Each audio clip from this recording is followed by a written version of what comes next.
Good morning, everyone. Welcome back on Econ Channel Spain to talk about tourism taxation today. Tourism is being targeted as a growing source of tax revenue by governments across the world. However, tourism taxation can have significant effect on welfare, which should be taken into consideration when taxes are being implemented.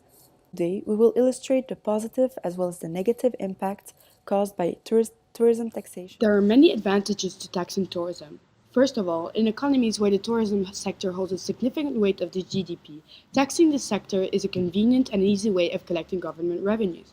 Traditionally, many destinations did not have clear substitutes for particular geographic or climatic or distance reasons, which created monopoly power on the supply side and meant that on the demand side, the tax would not alter behavior drastically. They were inelastic markets. This situation meant that taxing tourism was an easy and efficient way of collecting revenues. However, most destinations nowadays, specifically in Europe, are very price elastic, which implies that a small tax will change their behavior drastically.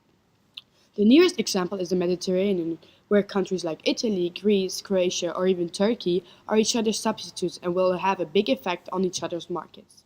A second advantage of taxing tourism is the coverage of traditional tourism-related costs of public goods and services, such as public roads, citizen securities, or even medical facilities.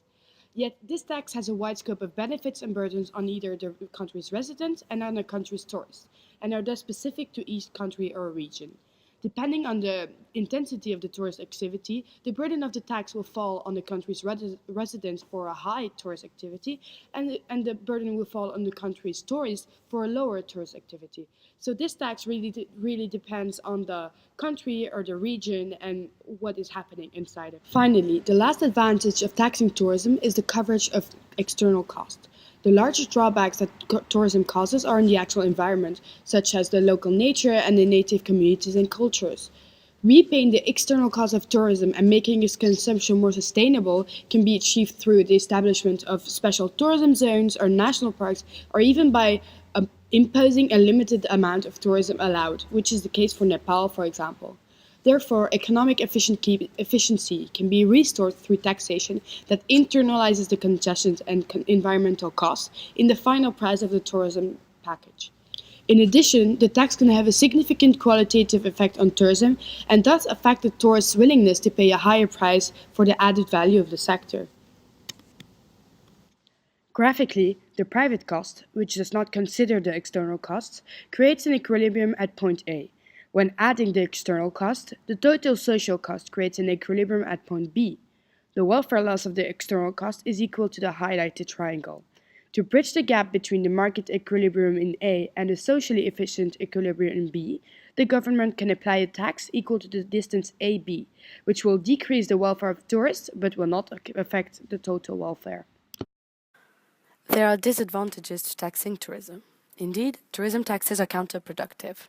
In many cases, the revenue raised from such taxes is far outweighed by the economic benefits that are lost because of the drop in demand for touristic.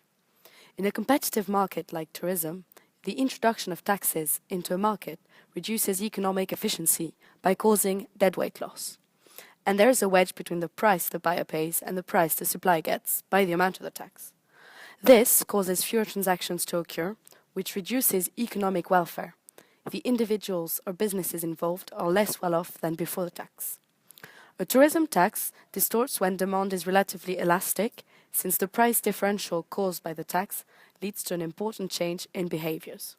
Traditionally, it has been considered that many tourist destinations have no clear substitutes, which means that price elasticity is low and the alterations are not very relevant. But in recent years, elasticities have increased in some touristic regions due to the establishment of new countries in tourism markets, and therefore of substitutes. So taxing tourism reduces the competitiveness of the country. We're going to see the effects of two tourism tax measures on Spain. It's a hypothetical study. The first one is a tourist tax on lodging that is 10% of the room rate. The consequences are that the consumption of hotel and restaurant services falls, and the consumption of other goods and services also falls, but by less.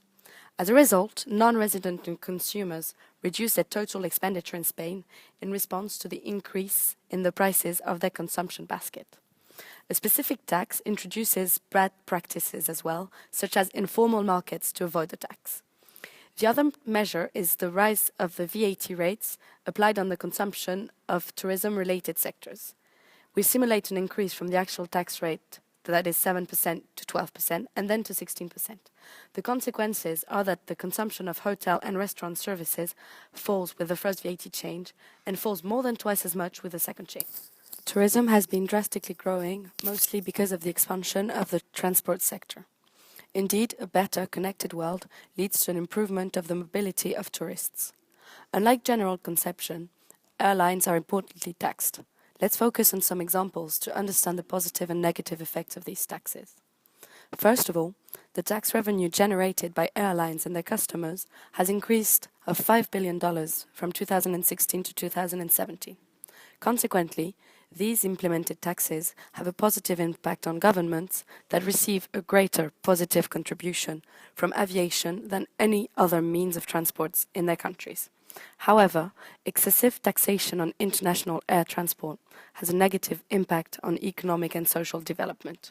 Let's look at a concrete example. In 2009, a tax called air travel tax was applied to passengers on flights from some Irish airport.